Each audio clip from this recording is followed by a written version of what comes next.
course, this is live streaming. This event is live streaming and it will also be available on social media, and I will link you to all of that. So namaskaram again. Good morning, good evening, depending on where you are in the world. Very happy Navratri to all of you. May the Devi continue to bless us, especially Ma Saraswati, right? So we just want to be grateful for all of these opportunities. For the whole year, we've been bringing in Indic authors. The Indology author series have been, I think, doing a pretty good job trying to bring Indic authors for the series that takes place at least once a month. And today we have Dr. Saurabh Kumar with us. He's an assistant professor in the Department of History, Hindu College, University of Delhi. He did his bachelor's and master's in the fields of ancient Indian history, culture, and archaeology from the University of Allahabad. He finished his MPhil and his Ph.D. from the Department of History, University of Delhi. And his recent co-edited book is titled India and Southeast Asia, A Legacy of Cultural Influences. Today, Dr. Kumar is going to be speaking with us about state and its subjects, forests and monasteries in central India. So I will turn it over to him. Sir, the floor is yours. Okay. Namaskaram to all of you. Very pleasant good evening. And as ma'am already said, best wishes for Navratri to all of us. So before beginning, my salutations to Goddess Saraswati and my sincere thanks to Anjali ma'am and all entire team of the work which we have been doing, Indology team, and for Vikas Verma sir for his constant guidance and support. So it acts as a motivation for young scholars like me. Okay, so I'll be sharing my screen. I have a PowerPoint presentation. So if I may.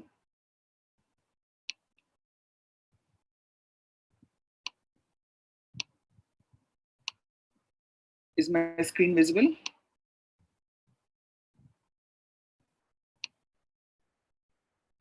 Yes, sir. Okay.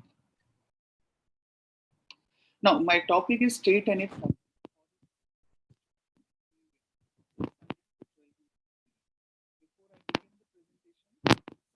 things which I would like to share with all of you. This is the period 600 to 1200, so which is actually the pre-modern, or we can call it the pre-colonial periods of Indian history or human history. In these periods, the definition of state may not be the way we understand.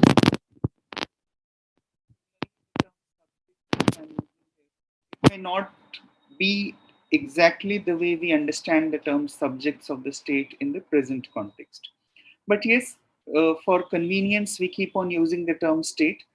The word Rajya would be more appropriate for the Indic or Indian state systems or Indian political systems. But for many decades, we have been using the term state. So that's how I would also continue with that same common term which is in practice. Now, I have talked of the subjects of the state, and here I am focusing more on the forests and monasteries. So we normally, when we talk of state, we visualize or we imagine or we understand a very supreme authority where everyone else is subjugated or in a very vassal-like or a servile-like relationship with the supreme authority. But here in this presentation, I'll be focusing on certain aspects of this subject category, particularly the forests and the monasteries in this central Indian region, Madhya Pradesh region at present, which was having a kind of autonomy within a strong monarchical state system as well. Now, the time period is 600 to 1200 CE. This was the period when a particular dynasty known as Kalchuris, also known as Chedis in our ancient epics and Puranas, was ruling in this region. And at present, this region corresponds to parts of Chhattisgarh and a larger part of Madhya Pradesh. Now, I extend my heartiest thanks to the organizers, and now I move on to the structure of the presentation. When we talk of notions of the state and the ways to reach out to the subjects, there are numerous notions of state. There have been a large number of scholars who have tried to define or understand the nature or the perception of state in pre-modern or pre-colonial India. Then similarly, state has also, or a state had always been devising many ways or innovative ways to reach out to the subjects. Sometimes it is through force, sometimes through some ideology, sometimes through similar religious policies or moral policies. There can be hundreds of examples. For example, Ashok in his empire, like he was a modern ruler, when he was reaching out to his subjects, he was making use of the policy of Dhamma. Similarly, Samudragupta, who was a very uh, important and significant Gupta dynasty ruler, when he was reaching out to his subjects through his inscription at Prayag, or also known as Prayag Shasti, he was talking more of his political conquests, his victorious campaigns. So, more or less, the ways the person in power converses or reaches out to his subjects is very interesting, very fascinating. The Prashasti part, or the first part of his inscription, talks more of these ways. And here in this presentation, we'll talk of it in greater detail. Similarly, the notion of authority and administration in pre modern and pre colonial India should also be understood in its own context. Now, obviously, administration or authority is like butter. Talking of it in general terms, the more we spread it, the thinner the layer gets naturally. Now, this has led to the notions or understandings of historians that the empire or kingdoms had core, periphery, nuclear areas, etc., etc., kind of hierarchies where the authority of administration or central authority could be felt, could be perceived. Obviously, the peripheral areas or the boundary areas would not be under a greater control of the state or the person sitting on the throne. But here we find that there are forest tracts, there are monasteries in these forests which were being not governed rather or organized and managed by learned men, Shaivite acharyas, and they were having more respect in the countryside or in the localities. At times, the rulers were inviting them for their advices, and you'll find that there is a person known as Vimal Shiva who is highly learned. He is well trained in all the yogic principles, philosophies, etc. But still, he is one of those persons who guides the king in matters of administration as well. So these are something which we need to understand when we talk of authority, administration, or even autonomous zones in pre-modern state system. Now, the sources of my study are quite interesting. The primary sources are the inscriptions, which were issued directly by the kings. Some of the inscriptions were issued by these mathas or monasteries themselves, and these are all in Sanskrit. And in the past century, Professor V.V. Mirashi has compiled all these inscriptions in a particular volume, volume 4, in two parts, and it is titled Corpus Inscriptionum Indicarum. So it comprises my primary sources. One can always go back to these sources in the various museums. Like you'll find these inscriptions in the form of copper plates in Jabalpur Museum, Bhopal Museum, or even in Lucknow Museum. We do have some inscriptions there. The secondary sources for my work are the works done by R.K. Sharma, Nilima Chitgopikar, Anamika Roy, C.V. Vaidya, and H.C. Ray. There are many more scholars who have worked on these areas or on these dynasties, but these are some of the scholars who have done some remarkable work. Now, the region, as I already described in the first slide, it is central India, the present day Madhya Pradesh. In the Puranic text, mention this region as Madhya Desha, and when we talk of the epigraphical references to this land, it is known as the land of Aranyas. For example, there are references to Dandakaranya, there are references to Dahla, and Aranya stands for a forest tract in this Madhya Desh. And when we talk of inscriptional evidences, the first good or proper reference to this area or to this region comes in Ashokan inscriptions, where Ashok refers to them as Atavi, Atavi, and the same region is referred to again in Samudragupta's Prayag Prashasti, where he uses the term Atavi Rajya for for this region. Interestingly, from 6th century onwards, the state system emerges in this area with the processes of state formation, which were a very complex process. And in this process, the rulers themselves start using terms like Samrajya. They address themselves as Samrat and their kingdom as Samrajya. So there's a great transformation from being a zone, from being a tract, or from being a mandala to being a samrajya. So this is how the transformation of the space has happened over the period of time. So this was a forest tract, rich in mineral resources, rich in human resources. It was very much known to the people, to the merchants, to the traders, to the pilgrims who were on their journeys, on Tirth Yatras and all. But more or less, the region was also undergoing a very significant transformation, and it was not a static zone. Now we come to state authority and the consent to rule. So state needs a consent to rule, like that's our general understanding. But this authority or the state derives this consent from many factors, from many places, from many agencies, or from many, you can say, individuals as well. So this leads us to the larger debate of legitimization, but we need to be careful. When we talk of religious bodies or ecclesiastical bodies or even spiritual bodies, it's not always a one-way traffic. It's not like they were legitimizing the king sitting on throne, but they were not getting anything in return. So we should also understand that there was a cultural tradition very much prevalent in these areas where these religious bodies or these acharyas or these saints, these sages were having a great command or great respect amongst the local population. So, in fact, in short, it can be said that they were indispensable for the state. I mean, state could not overrule them at times, or state may not just remove them from the scene and extend its authority like a strong authoritarian regime. Now, these are the issues related to consent to rule, legitimization or legitimation during the early medieval centuries. The period 600 to 1200 is generally termed as early medieval in Indian historiography. This consent to rule is associated with various kinds of images and imageries.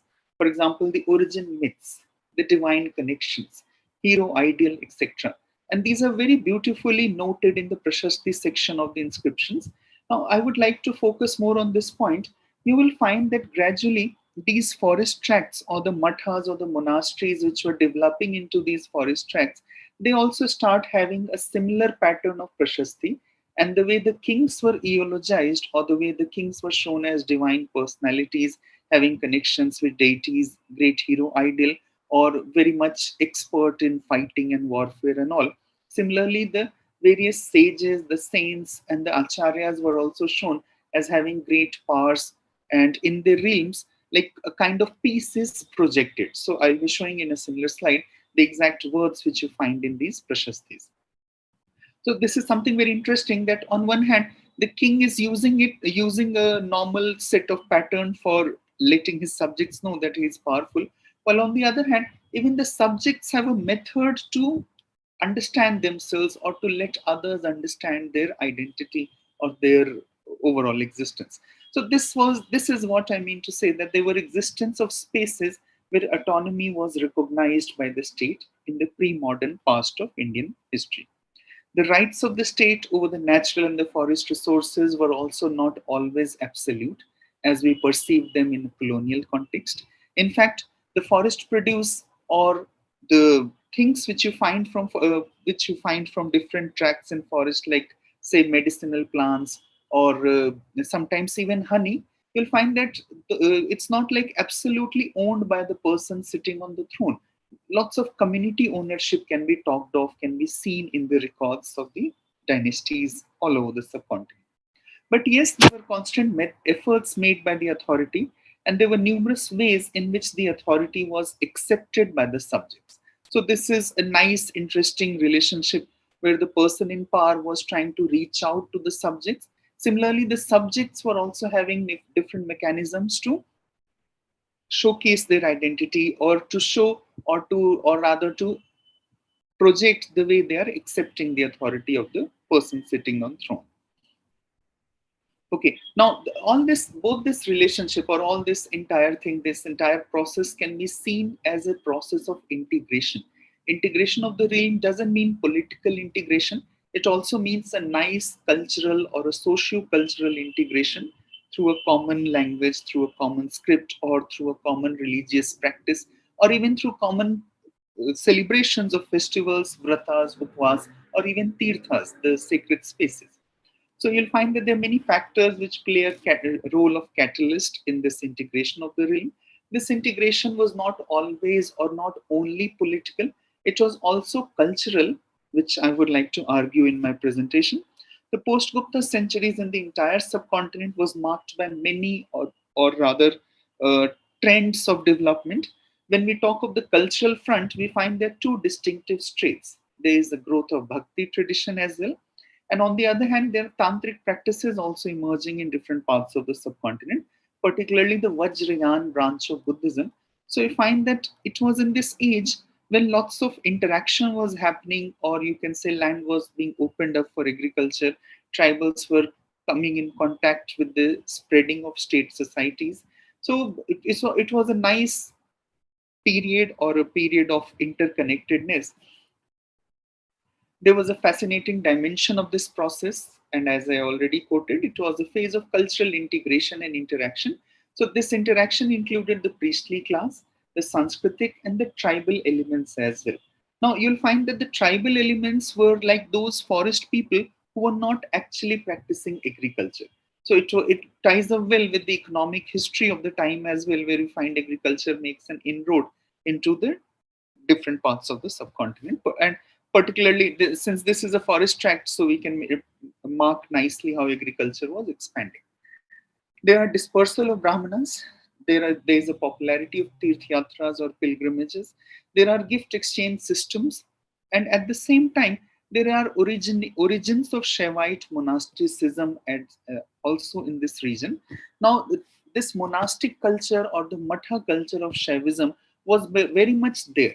I mean, I am very careful here. I'm not saying that the Kalchari dynasty was starting it. It already existed prior to the establishment of the state. What the state was doing, it was just acknowledging and accepting this authority, kind of a parallel system, you can say. So there were places proclaimed as tirthas. These included crossroads, river crossings, banks of rivers, and hermitages in forests as well. Mountain passes. There were many important towns, which particularly the trade towns, which were specially demarcated for the maintenance of these monasteries. And Bilhari is a very popular example which we find here. Similarly, the famous Tirth of Nohaleshwar is another good example where you find how this Tirth gets assimilated or integrated into the entire socio-political culture of the times. Now we talk of state and the layers of authority. Obviously, authority was not a single, uniform, fossilized aspect. It had layers of it. At times, like as the states became more and more mature, advanced, or the power extended, the presence of authority was also seen in the same proportion. So we find that expansion of state and its authority over the indigenous tribes also took place in stages.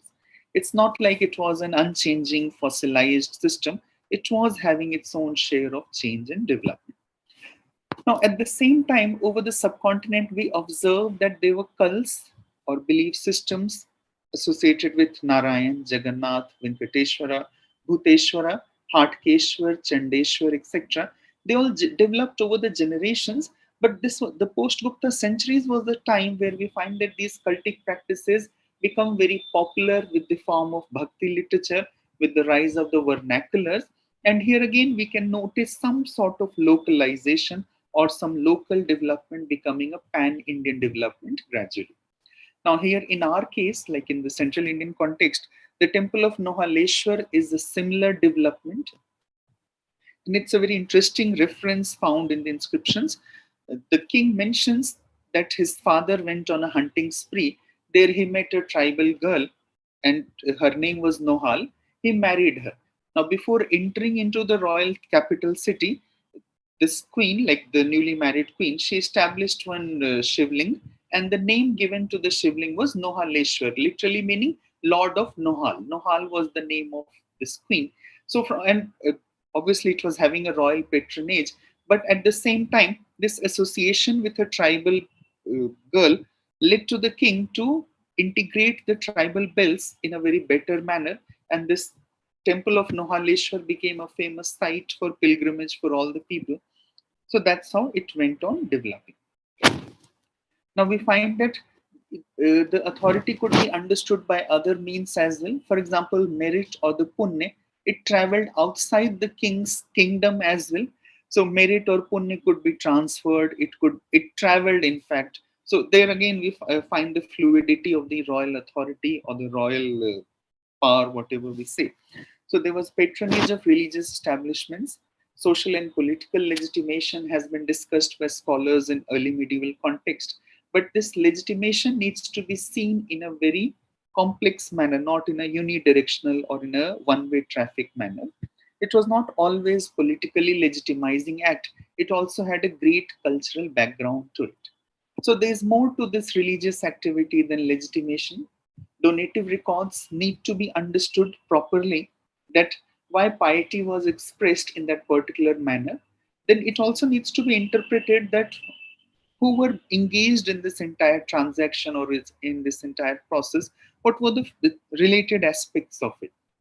So what we find that normally scholars overlook the cultural aspect, they focus more on the political aspect of religious donations. So here I would like to emphasize on the cultural part as well. It's very fascinating to know that why a particular donation was being made in a particular region only and not elsewhere. So there is a frequent mention of the transfer of merit or the punya, as I said in the beginning of the slide. So it was a very important religious idea which cuts across religious and chronological boundaries. It reflected the strength of familial, social, and even political bonds at times. And at the same time, it just reinforces the fact that punya could travel beyond the authority of the king. Along with temples, sculptures also contributed in a major manner towards the restructuring of this cultural history. And if we map the cultural history of early medieval India, we find that these different local cults having a large base at local level were growing beyond all means. And there was a very nice process of their assimilation into the mainstream, or if we don't use the term mainstream, into a pan-Indian pantheon which developed over the period of time. Now I come to the sacred spaces and the centers of administration. What type of relationship was between the sacred spaces and the various centers of administration? The sacred spaces acquired and played very important political roles as well. And at both the levels, either regional or sub-regional context, we can see how these spaces transformed, developed, and became popular. So we need to understand that how the historical forces converged at those sites, how those sites or those particular places became popular under one dynasty and they did not become popular later on or they lost their significance. There are many good examples as well, as I have shown in the second last line. Now we find that the relationship between the royal devotee and the sacred center is not always political in all instances. Neither were all sacred spaces having a same type of homogeneous political role to play. There was a lots of complexity here as well. Many interrelated factors need to be understood, and this relationship between kings and sacred spaces was not always the same. So, as an example, I have quoted the famous temple of Gangaikond Cholpuram. It was the royal capital of the Chola dynasty, but it lost its political significance prematurely. Like, as soon as the dynasty declined, this famous place also lost its prominence, while other places, particularly Jagannath Puri, it continued to retain its social importance even after dynastic changes. In fact, the following dynasties after the founder dynasty, you'll find even they were associating themselves with these cultic centers. Same is the case in central India. Since most of the places were having a strong local base, we find that even when the Kalchuri dynasty declines in 12th century, there was a large scale destruction of monasteries under the rule of Alauddin Khilji. His armies are said to have destroyed most of these monasteries, but still these different places continued in some form or the other. And it's very interesting to note that the famous Hoysal dynasty claims that the royal preceptors, the acharyas or the gurus of the kings of this dynasty, were mostly trained in Golki Mutt, which was a famous Shaivite center under the Kalchuri rulers. So this is what I mean to say here, that the site or the space, even though administration changes, even though the administrative control changes, it survived in different forms. Its nature was very complex and it needs to be admitted in that context. So this entire process depended how the temporal domain was constantly defining itself and redefining its relevance according to the changed circumstances. Now we come to the next interesting slide. We have terms like Rajopchar. Now this term relates to the way kings are treated in the royal court. Like for example, bathing of the king, the ritual part, and all these things which are done associated with the royal retinue of the rulers. Similarly, there is a term known as Devopchar. So this Devopchar, or the way the Devta or the god or the divine personality is treated, is very interesting, and you'll find a lot. You'll find a great similarity in both these processes. Like Rajopchar and Devopchar are said to be the same thing. Interestingly, you'll find in the mathas, the philosophies were having the Devopchar. So this is something very interesting. Like you don't have a ruler in a monastery. We have the teacher in the monastery, the saint or the sage, the acharya in the monastery. But the person also has a right to Devopchar, which is nothing less than Rajopchar. So the daily rituals in the sacred spaces and the practices in the palace were homologically linked. And it is very significant to note that the agamic texts, the ritual texts, consider Rajopchar in the palace or the royal court and Devopchar to be the same. The terminologies differ, but the processes and the definitions do not differ. There is a mutual relationship of all social segments which were carried forward to the sacred space. And the sacred space has certain powers of its own right. It reduces the boundaries, it reduces the gaps, and the social complexities also ease when we talk of a sacred space and its overall structure. So at times they absorb and even ameliorate the social segments because of their own individual ideological parts. So at times you'll find that the sacred space appears to be more influential than the royal capital or than the royal court because it has more power, a soft power kind of thing, which is able to acknowledge or take care of the different segments of the society. And interestingly, all have access to this sacred space. So this was very interesting phenomena of this particular region. Now these sacred spaces, for by sacred space I mean to say the monasteries which were established in the different forest tracts. So they could ensure an unconditional submission and allegiance under unseen pressure of ideological coercion. And this is something very interesting, which is unlike a political coercion where you need an army, a very strong army which could fight and extend the frontiers of the kingdom. This was not the case with these sacred spaces where these Saivite priests, the acharyas, were able to take care of the diverse segments of the society and they were all at peace here.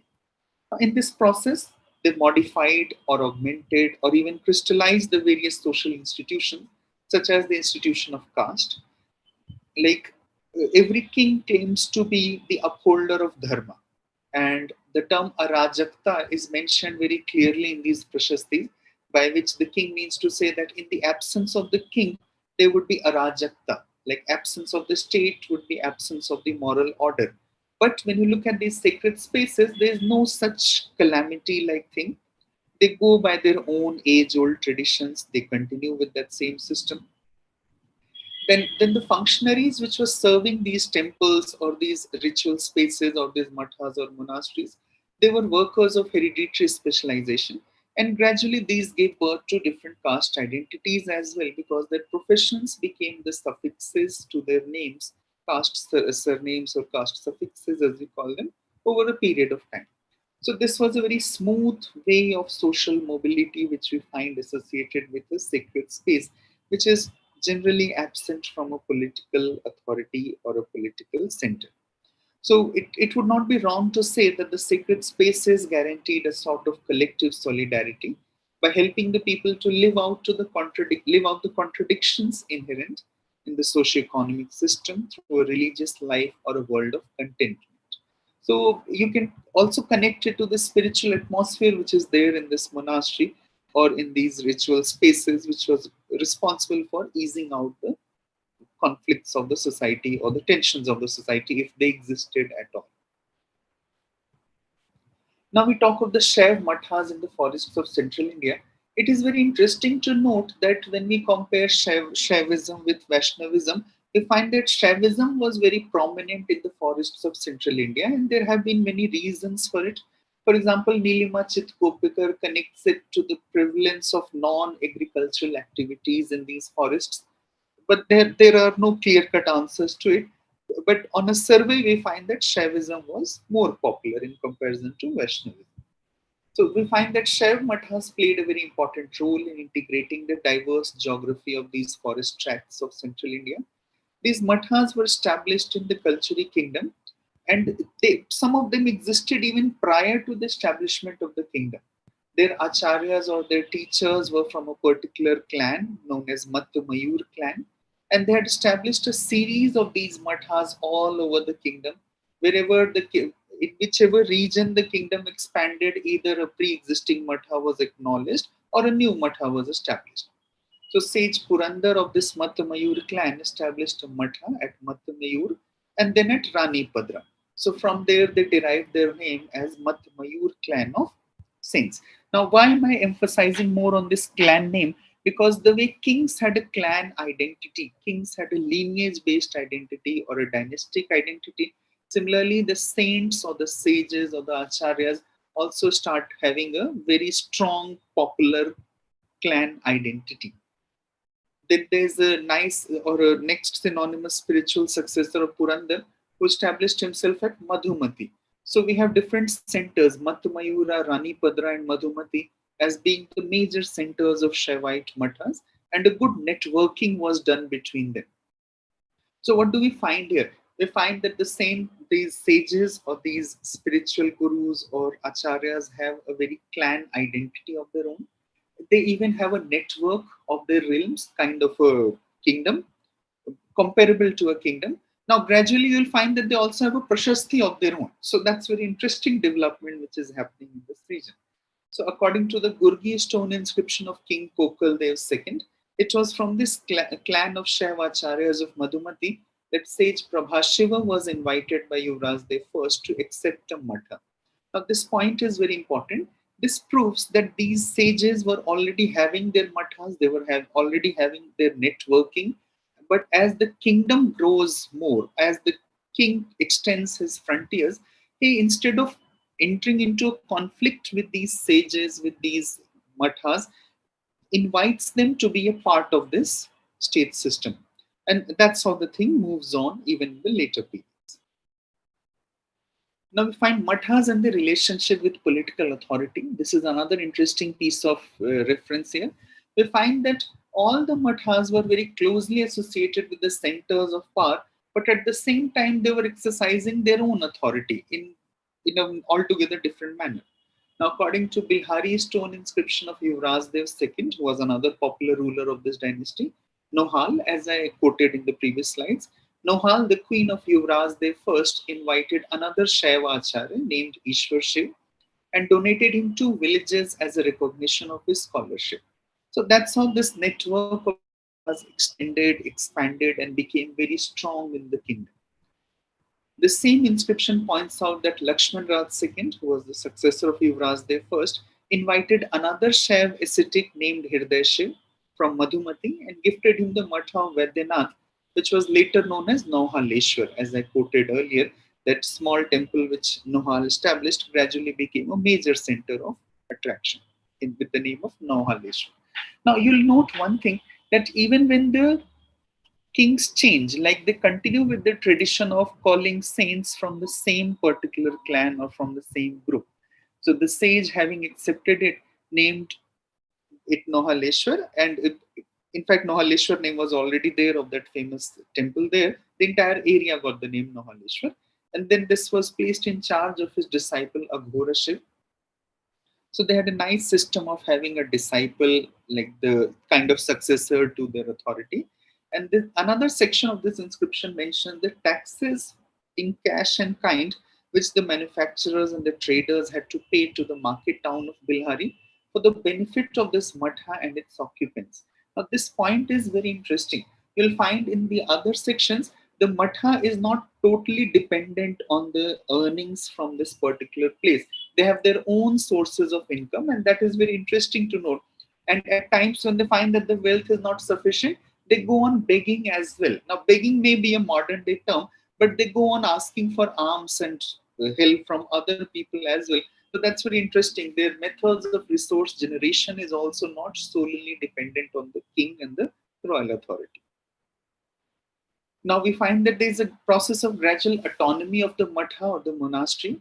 The Shaiv ascetics of Mattamayur clan established several Mathas gradually by themselves, and they were not totally dependent upon the royal dynasty for patronage and all. At times, they even came up with elaborate genealogies and prashasthis of the leading acharyas. So this is a very fascinating point.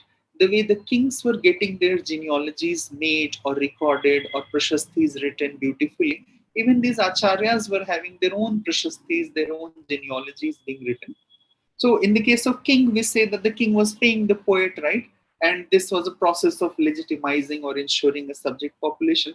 But then the question comes, what would the acharya do with the prashasti or with the genealogy? Why would he need a genealogy or a prashasti? So that's why I say that this was kind of a parallel system or a kind of an autonomous system within the boundaries of the state, where we find that the king was contending with these spiritual authorities as well. So the Chandrehe stone inscription of Prabodh Shiv, dated 973, points out that this person got built a very lofty and spacious monastery in the dense forests. So here again, you'll find that this inscription is recorded by the king, but the king mentioned that this person is getting it done out of his own expense. The Gurgi stone inscription of Kokal II similarly points out that Prashant Shiv, another Shaivacharya, he built one matha on the bank of river Son for the performance of yoga, and another one on the bank of Ganga in Varanasi for the performance of austerities. So you'll find that the resource mobilization or the access to wealth and even the right to spend it was very much interesting with these mathas and these uh, places. So that's why I called it the gradual autonomy which the matha was having. So by 10th century, you'll find that they're able to commission structures on their own, and not only in dense forest, but even in very happening towns like Varanasi. So there is an extension of this authority as well. You'll find that the way king's authority keeps on expanding, similarly these acharyas were also having their authority expanded in different times. There is one interesting aspect here, or an exception. The authority of the king declined with time, but the authority of the matha never declined. It survived even during the establishment of Delhi Sultanate in one form or the other. The structures got badly damaged, but still the mathas survived in different forms in the deep forests of central India. So we find that the extension of the authority happened gradually. Another branch of the Matmayur clan. Now, this term Matmayur is very interesting. If you go by the literal meaning, it says peacocks who are drunk. Mat means who are drunk, and Mayur is certainly for peacock. So the peacocks who were drunk with the spiritual knowledge, they were known as Matmayur. So that's why they got this name, Matmayur. So there are many references in their prashastis where they mention that the first Shaivacharya from wherever he came, there were many peacocks, and because of his spiritual knowledge, these peacocks were fed on that knowledge. That's why they got Matmayur name. Though there are many other stories for this name nomenclature. Now, one branch of this Matmayur clan lived in the Golki Mutt, which was founded in Bheraghat. This is 10 miles from Tripuri, which happened to be the royal capital for some time.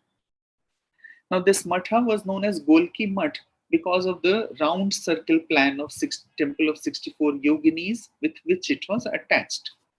Now, even this temple has a very strong ritual significance. This matha was managing this area. In fact, both the temple and the matha was associated with each other. We cannot look at them as independent bodies.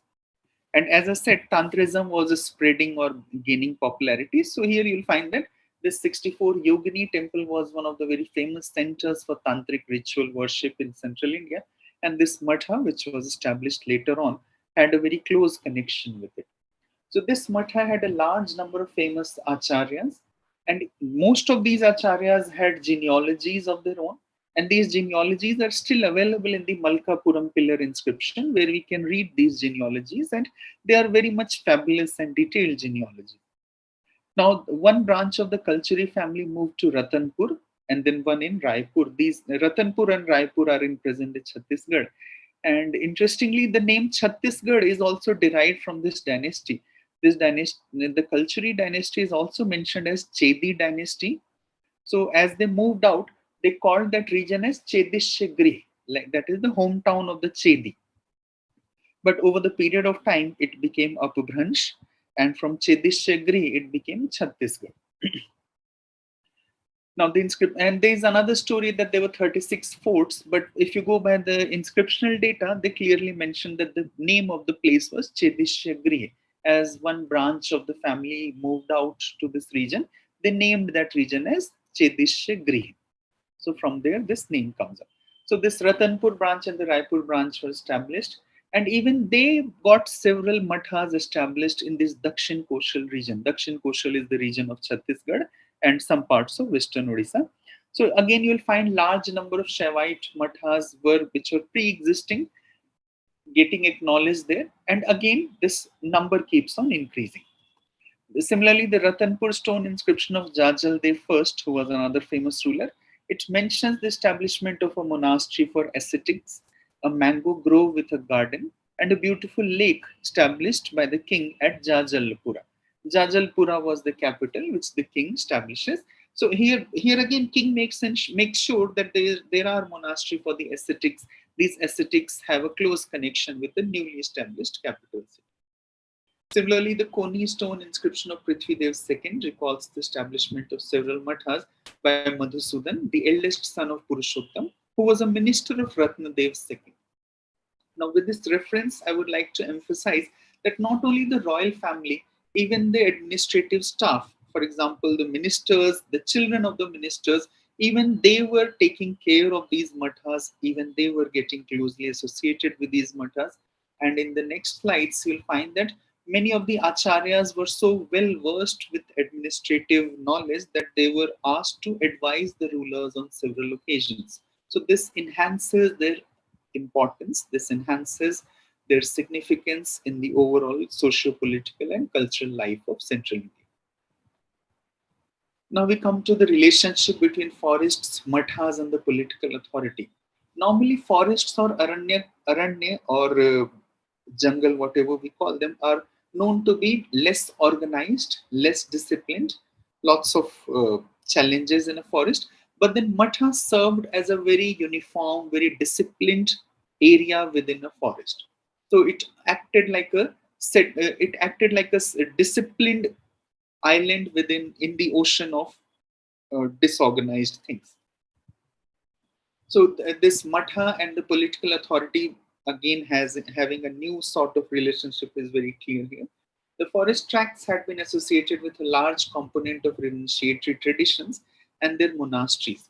So since times immemorial, we find that whenever people wanted to look for peace, they chose the forest to be the place so that they won't be disturbed, right? So perhaps that was the idea, that they won't be disturbed and they'll be able to do their penance and all. Even Ramayana and Mahabharata mention that for Vanvas was a very important aspect of these epics, and like people go to these forests to have a life of hardship, or away from the settled people, or away from the settlements and capital cities and all. Now, the description of these forests and the performances of austerities helped to appeal to the masses, and their patronage helped in bringing their followers into the mainstream of the state polity. This is a very interesting argument made by V.V. Mirashi when he edits these inscriptions in CII Volume 4. Here, I would like to add one point, that when we look at the reference to these forests, the king mentions that he goes to the forest, comes back with hunting, with rewards of hunting with many animals, many resources and all. He even mentions that at times they get queens in the forest, like they marry local girls and they come back with queens.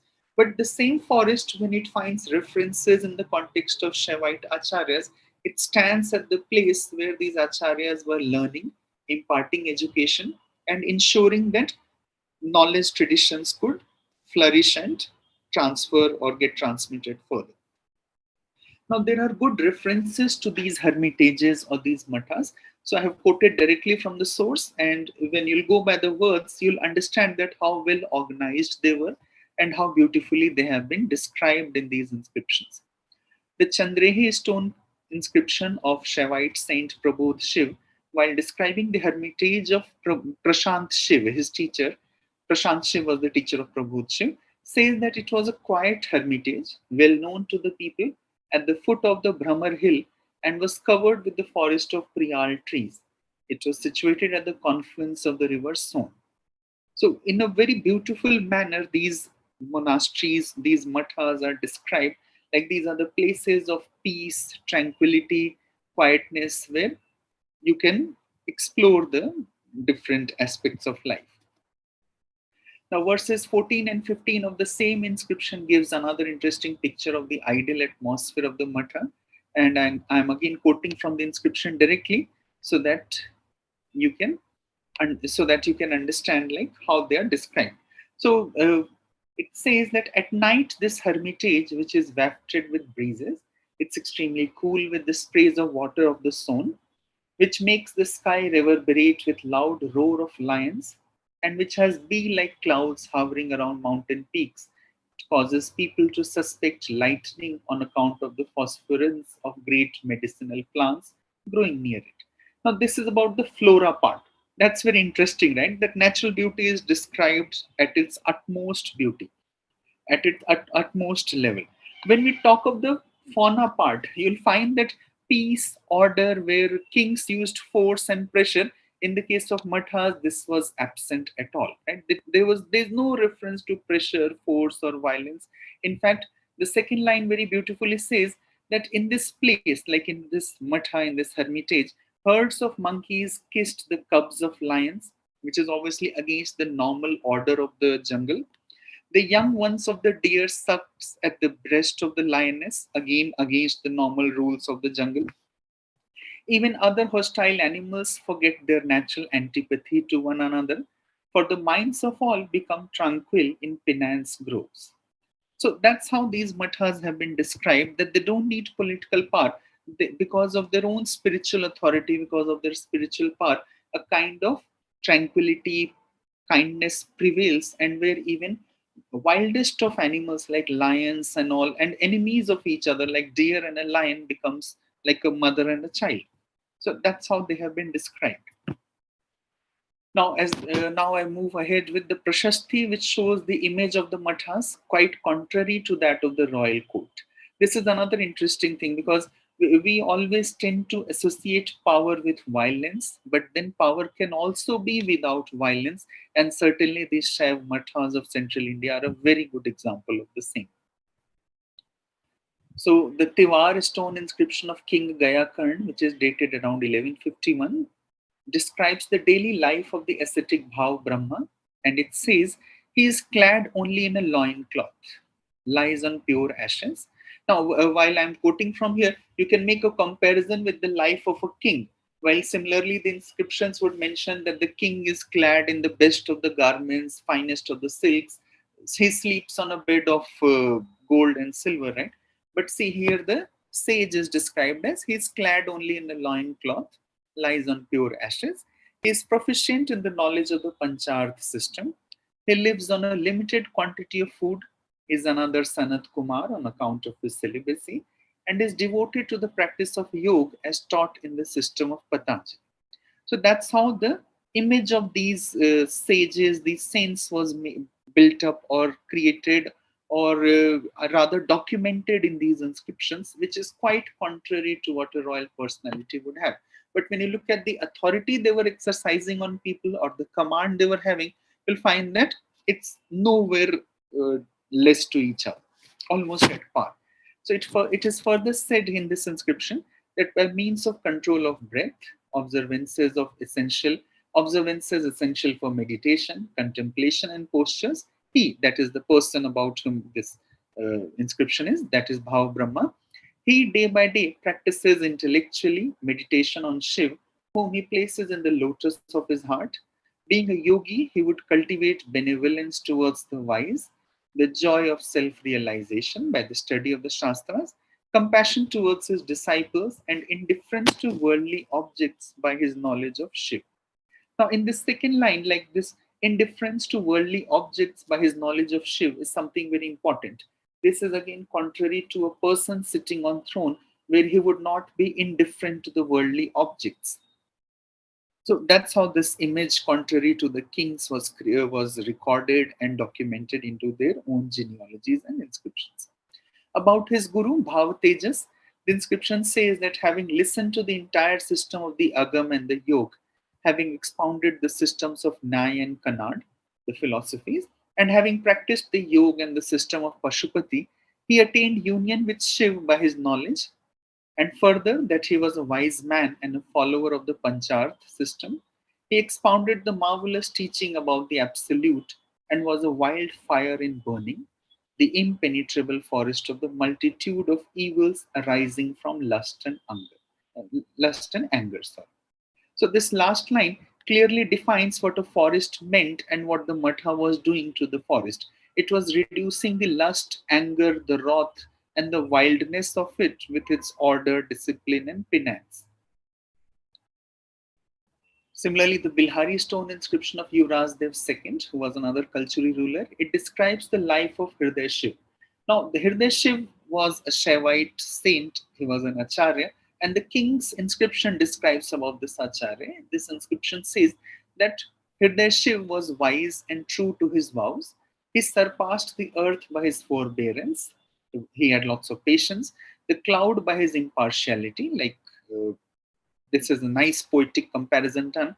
And the ocean by decorum of conduct, and who vanquished the god of love by his freedom from passion. So that's how these images are recorded, these virtues are recorded of different Shaivacharyas, giving a glimpse of the life of Aghora Shiv, who was another Shaivite saint at the Nohaleshwar Matha. The inscription further points out that sometimes eating roots, sometimes subsisting on vegetables, and again repeats like sometimes eating roots, sometimes subsisting on bulbous roots, seeking the supreme light of Shiv, free from the intense darkness of passion. He had never to suffer from the virulent poison of sensual enjoyment. Now, this is another interesting aspect because if we look at this period 600 to 1200, courtly literatures were written down. Kings had patronized large number of poets and many charit sahitya, which we say in Sanskrit. Charit means the character sketches of the rulers were made. Now, in these literature, you'll find that the king is shown as the epitome of enjoyment. Like as I talked of Rajopchar, like king is having a lavish life. He is having a good number of wives. Then concubines are there and harems are there. Then all the pleasures of life are available at the disposal of the king. While on the other hand, when you look at these prashastis, they also follow the same standard Sanskrit pattern with lots of grammatical brilliance, but they focus more on the simplicity of life. Absence of passion was most important aspect of these, and all these sages are mentioned that like they are free from the poison of sensual enjoyment. So that's why I said that there is a contrary image to the ruler in these records. So, and even the kings acknowledge this. I would say the beauty of this system is that even the kings acknowledge that the sage is different from me. He is free from the vices of sensual enjoyment.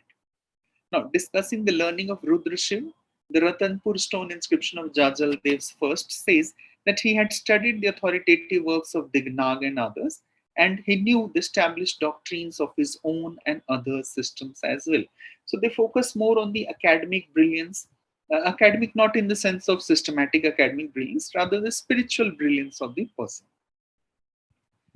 Now, in this slide, I have highlighted certain points in red so that you can focus more on it. You'll find that now these acharyas get a good entry into this administration of the state. Up till now, they were like only giving advices or like only uh, giving sermons at times or just blessing the royal couple. But now they were becoming like part of the administrative structure. So the Jabalpur stone inscription of Jayasimha describes in 18 verses the mode of life, the lineage, learning and influence of Acharya Vimal Shiv, who was the Rajguru of Kalchuri king Jayasimha. Now obviously he was the Rajguru, the royal preceptor. He belonged to the Gotra of Vishwamitra and was the son of Madhusudan and Uma. The way the king's Gotras, parentage and all these things are mentioned, similarly these Acharyas also get their records done. Having paid off his debts to gods by performing religious rites at tirthas like Prabhas, Gokarn, and Gaya, This person, Vimal Shiv, was initiated in Shaiv doctrine by Kirti Shiv at the Golki Mutt. Golki Mutt is the same place which we talked of in the earlier slides. Now you'll find that they mention that these people are not breaking the customs or the laws of the Brahmanic culture. They are performing all the rituals and rites at tirthas. They are paying off all the debts to gods and their ancestors and their parents. Then they get initiated into Shaivite doctrine. So somewhere Shaivite doctrine is saying that they are subscribing to the established Dharmshastric norm. They are at no point of time against that Dharmshastric norm or like challenging the Dharmshastric norm. So besides being an ardent devotee, Vimal Shiv was also an expert in matters of administration, and he was often consulted by the king. So this point, his expertise in administration is something very fascinating, that somebody who is living in a matha, who is lying on ashes, who is subsisting on very meager food, who is not having a life of luxury, was still an expert of administration, a field with which he had nothing to do. So that's how these descriptions are done.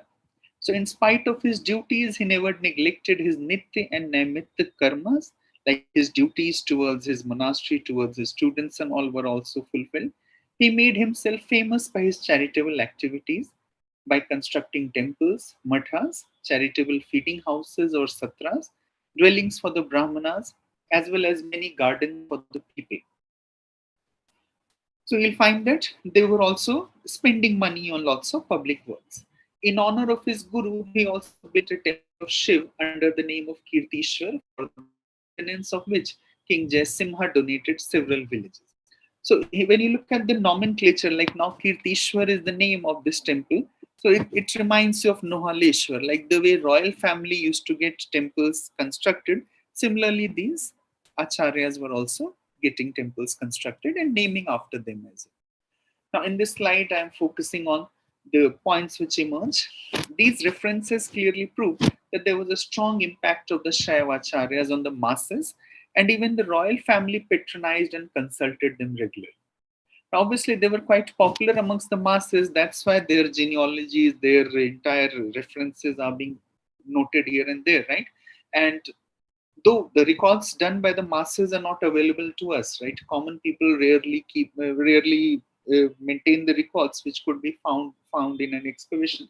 But yes, since these prashastis are found at different places, indicate that these acharyas were known by all, or they were quite popular amongst the masses. So I have raised a question here, that can we not recognize the authority of these elements while talking of the state and administration in pre-modern Central India? Like, why we take them as submissive or subjugated to the authority of the king? Why not like something free from the royal intervention, or rather a counterpart to it? Or instead of like challenging the royal authority, why not supplementing and complementing it?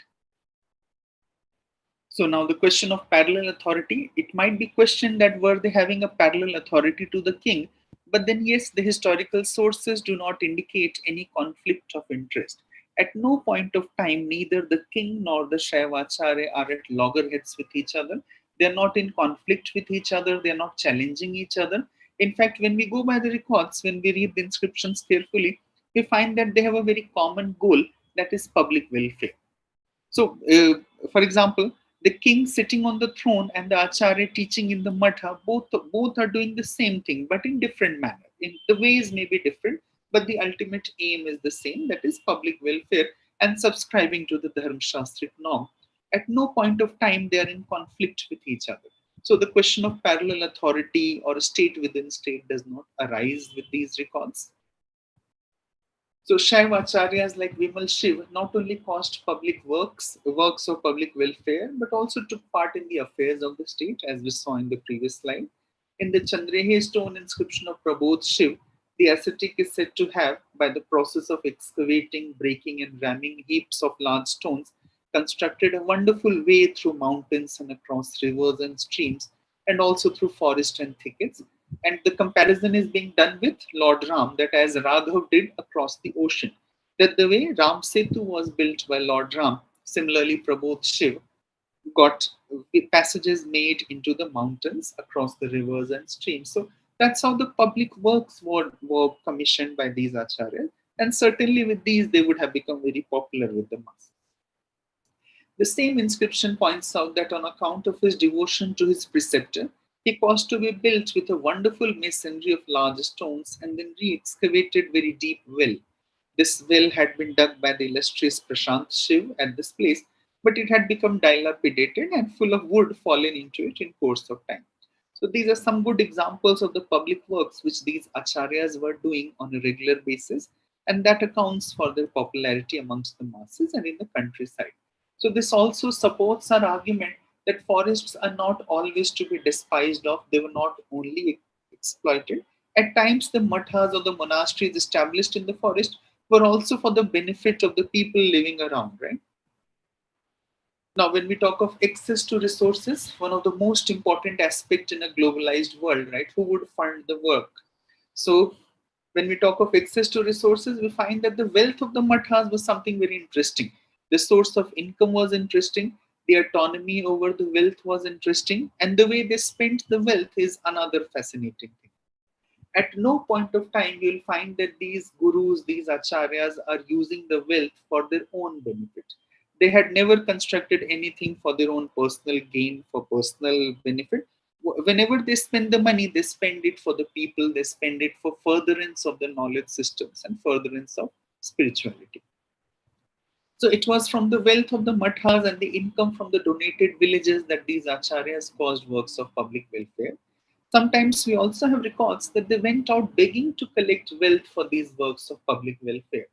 And the particular inscription, the Tevar stone inscription of King Gayakarn mentions that the ascetic Bhava Brahma is said to have constructed a temple with the help of wealth obtained by begging.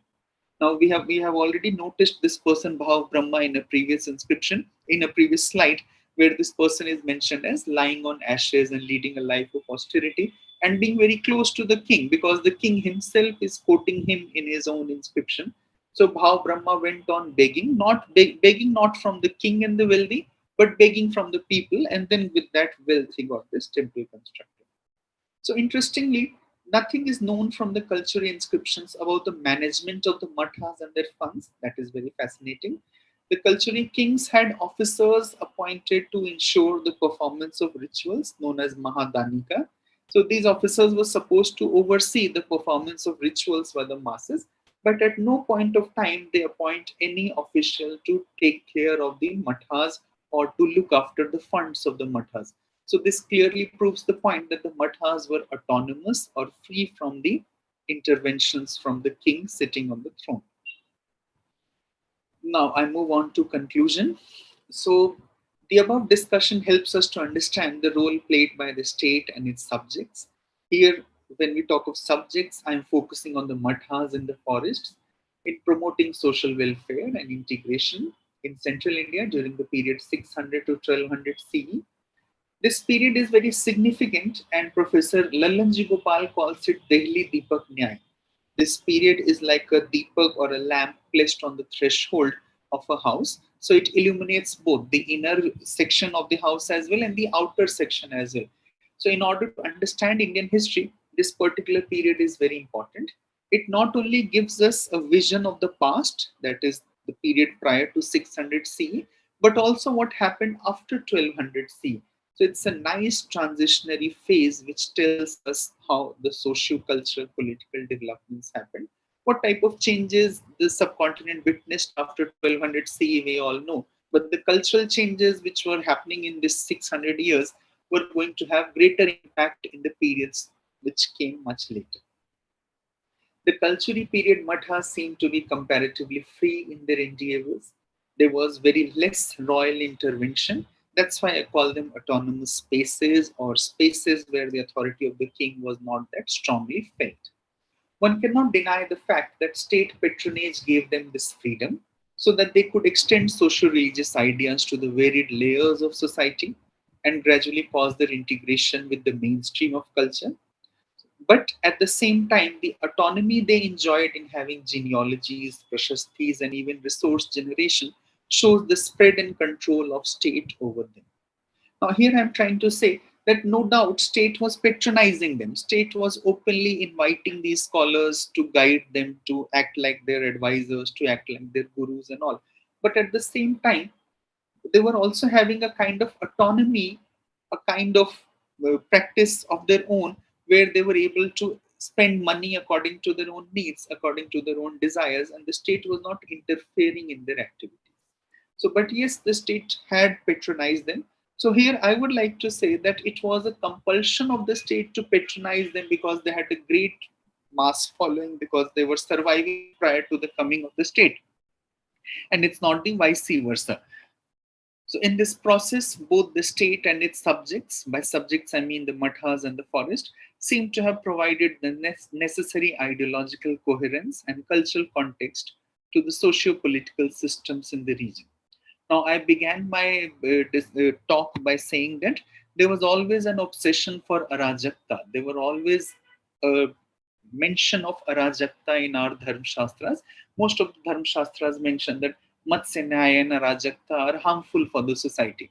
So, this indicates that there was always a need for a king, a Raja on the throne, right? So that Arajakta doesn't emerge, Matsya Nyaya doesn't emerge. But at the same time, when we look at this system, the autonomous spaces like a monastery in a forest, it was also essential for an ideological coherence and the establishment or the continuities of the cultural context of socio-political systems in different parts of the subcontinent. So I would say that both are equally important. They have their own significance in their own different right. So with this, I'll end my presentation here. Thank you for listening to it. Thank you. Thank you, Dr. Saurabh Kumar, for this brilliant talk. It puts this priest-king rule in perspective for sure. And you're very right in pointing out that some of the terms that we use, like begging, right? Even something like solicitation or donation would be a better use. So I know the English is a limited language in many sense, and I'm very grateful for you kind of bringing this out and putting things in perspective. We will open it up to questions. I think Dr. Verma has a question, so if you want to unmute and ask. And I too have a question, but I'm going to wait for other people to ask. Yeah, sure. Questions are welcome. Questions are welcome. Dr. Verma's question, I'll speak it out here. What was the difference in the relationship between the ruling authority and the Shaivite Tantric communities as compared to the Buddhist Tantric communities? Okay, when we say the Buddhist Tantric communities, they were predominantly under the patronage of the Pal rulers in Bengal, and they were having a good like interconnectedness with the state. But when you see the Shaivite Tantric communities, they were kind of free from the state intervention. In fact, state was calling them again for their help, right? I would say that it was quite different from what we see in the case of Buddhist Tantric communities, where Tantric elements and the state were like going hand in hand kind of thing. So that's the first difference which I would point out. Secondly, when we see like origin of Tantrism and its popularity, again the pattern differs. In Central India, Shaivism existed prior to Tantrism. Tantrism is a later entry to Central India. While in the case of Eastern India, that is Bengal region where we talk of Buddhist Tantrism, it emerges there itself, right? Vajrayan is originates in that region itself. So that's another difference here. Then third major difference, which my study points out, that at no point of time Shaivism fully adopted whatever tantric teachings were there. They continued with their own old practices. Like even today, we have Naga practices. The Naga sadhus are still there. So smearing of ash, like you find something similar to the tantric practices, but you can't say these are fully tantric or Vajrayani practices. So even for example, when 64 Yogini temples are there, their managements are with the Shaivite monasteries. The monasteries are taking care of these, but they're not getting overwhelmed, or rather, I would say not washed away by whatever tantric practices were emerging or coming to the region.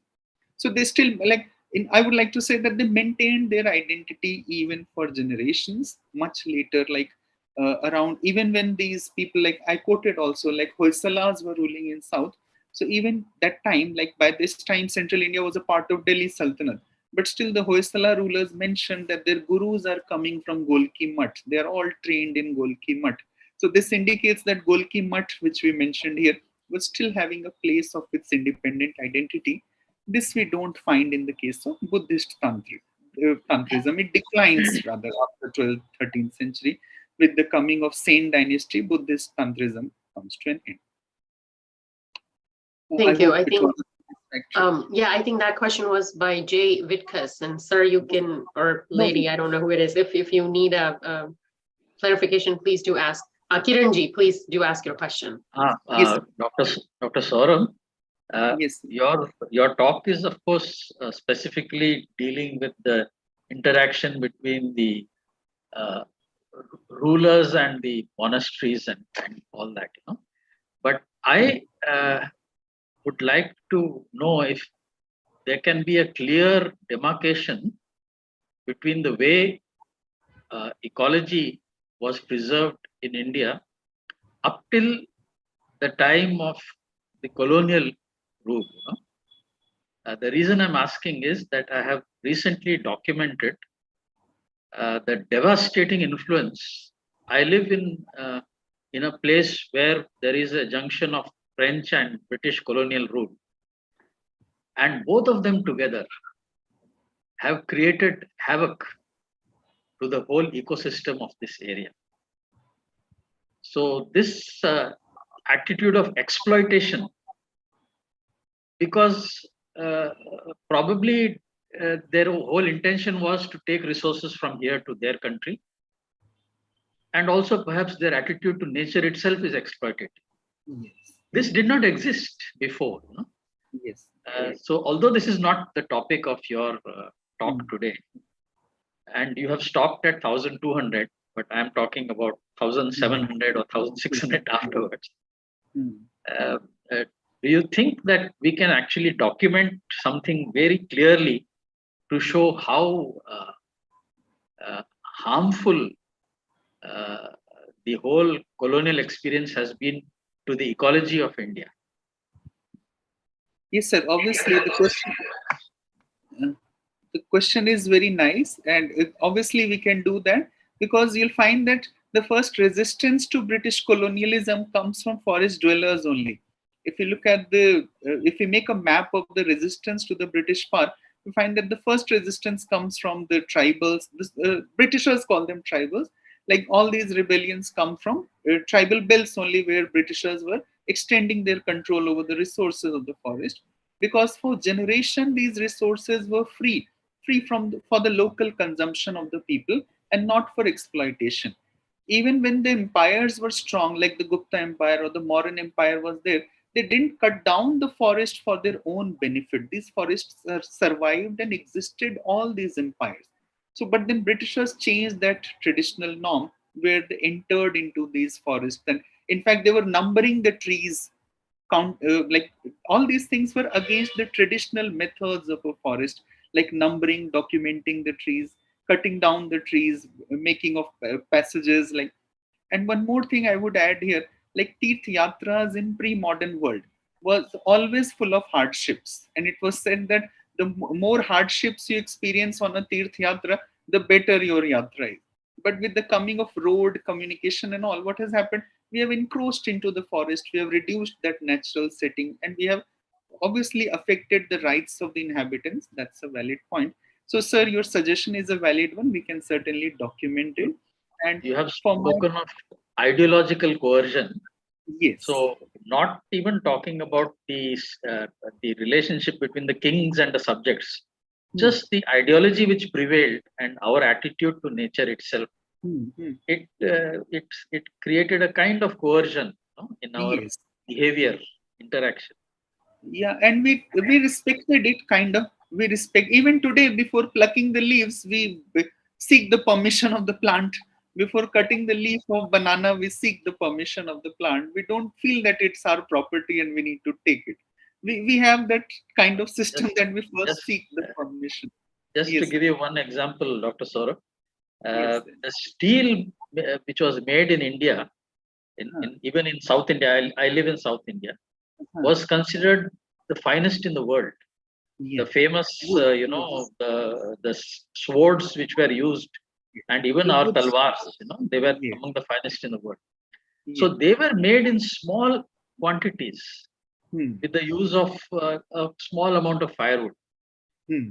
The British came and they built this railway system And to create all those, the steel sleepers and all that, they cut down vast forests. Yes. And the ecology has never recovered to this day, just by scaling up the same technology. So That's true. Yeah. Yes, sir, that's true. And yes, sir, we can certainly document it. Like It will be what- very interesting for me, actually. Yes, Thank you yes, so much. yes. Thank Sure, sir. Thank you, sir. We have another question, but I have a related question, so forgive me, I'm gonna sneak in here. I know you mentioned Central India. Was this prevalent throughout Bharat as we know it, or is it just mainly documented in this central part? That is my No, it's question. like, yeah, sure. If we go by different dynasties and map the regions they were controlling, you'll find almost similar patterns all over the subcontinent. Almost similar patterns.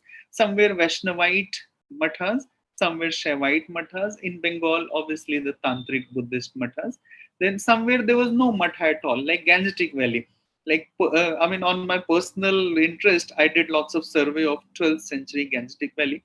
I found there were no major mathas which were playing the role which was happening in these areas. But yes, there were other things to take care of this relationship. For example, the ritual bathing, the Tirth Yatra, and all these things were acting as a counterbalance to the royal authority. So, I mean, that's how, like, I would say a check and balance system could be found all over the subcontinent.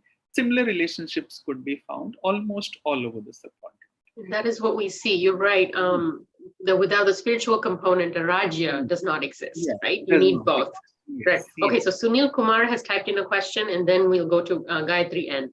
Sunil Kumar's question: what about the so-called Ati Marga on this dynasty and their influence on the Chandelas, the Kalinjar fort, and Khajuraho? Okay, now here I would like to point out that if by Ati Marg, if we mean to say the extreme form of Tantrism, if you mean that, then that didn't exist in Central India for many generations. It was a much later entry. Like Chandelas are 12th century onwards in Bundelkhand region, and I'm talking of Central India, the dense forest tracts. So Chandelas were closer to Gangetic Valley in comparison to the Kalchuris of Madhya Pradesh. So, and in order to explain the difference, I would say they needed a ritual expert known as Mahadanika to supervise the ritual performances. So that was the level of gap they were having from Gangetic heartland to their kingdom. So, I mean, and obviously Chandelas, we all know, like you have yourself mentioned, the Kalinjar fort and the Khajuraho. If you look at this culture, the influence in itself gets clear of the Atimarg or the extreme form of Tantrism, Shaktism, Tantrism, which you find in form of the erotic sculpture. There are hundreds of theories regarding it, but yes, it's also an accepted theory that the erotic sculptures are somewhere related to extreme or Ati form of tantric practices which are prevalent in those regions. Then one more point here, it didn't survive for long. The Chandelas shifted the capital from Khajuraho, came back to Mahodaya Shri or Mahoba, which we say Mahotsav Nagar. So, I mean, I would say, like my understanding says that this wasn't very much prevalent in Central India. It remained the stronghold of Shaivism.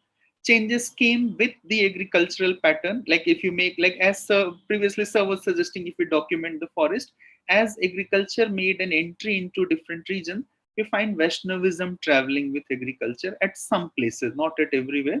So then again, a pattern of change comes up in the religious beliefs or in the sculptures. Otherwise, it was more or less a predominantly Shaivite stronghold. Okay. And in the end, obviously, they are all interconnected. We can't say Shaivism, Vaishnavism as polar opposites. They were not polar opposites too. Harihar existed in deep south, like so. There were points of convergences as well. But then Tantrism or the Ati Marg has a very different, very different expression when we talk of Kalchuri kingdom. None of these sculptures are towards that eroticism which we find at the same time of Chandela sculpture. So there's a clear-cut difference there. So I hope Thank you. Sunil sir's answer is there. Okay, Gayatri is next. Yes. Gayatri, do you want to unmute and ask? Yeah. Namaste. Thank you, Dr. Anjali Kanodia ji, for this arranging this wonderful program, and thank you, Dr. Saurabh Kumar ji, for this wonderful disposition. I mean, a wonderful program enlightening us about so many issues. I would like to ask you about one thing, because there is this new, general narrative that Bharat has been always very secular.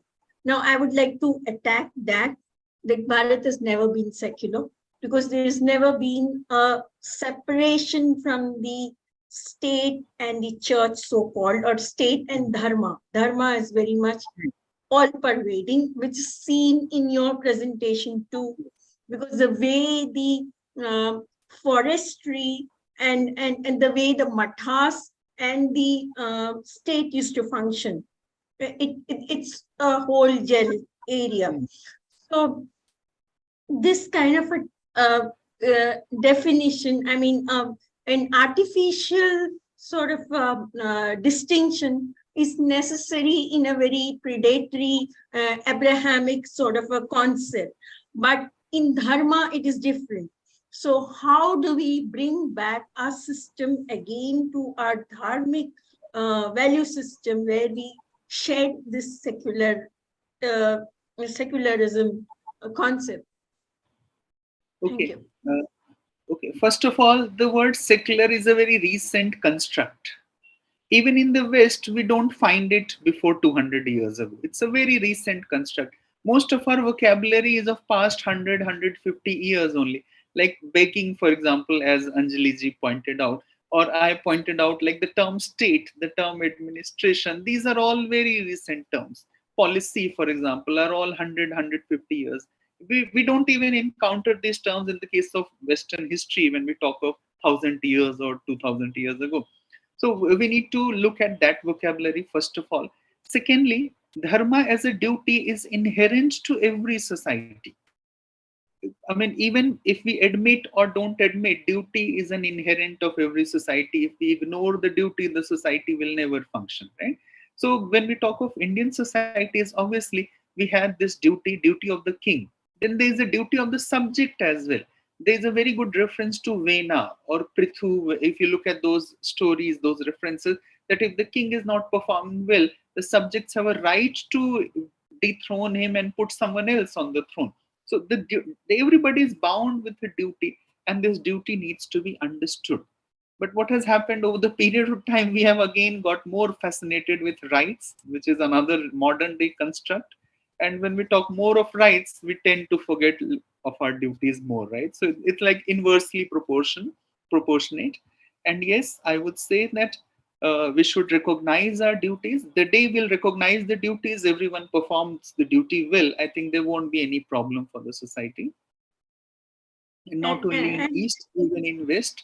I mean, duty bound social structures are more successful than a society or a structure which doesn't care for the duty.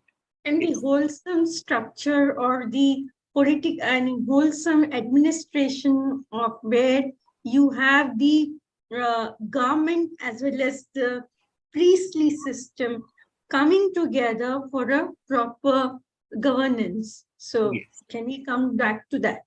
That's what Dharma was about.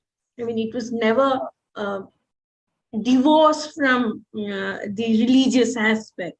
Yes. So it Governance was depends. never Yeah, divorced. it depends how things move on. It also depends. Like we can't reconstruct. Like this is a personal understanding. We can't recreate the past, right? We can't go back in time. We can't move ahead in time. We need to move with the time, right? So it depends what are our present requirements, what we need, what is good for our society, what is good for the nation. So many things are related to each other, to each, right?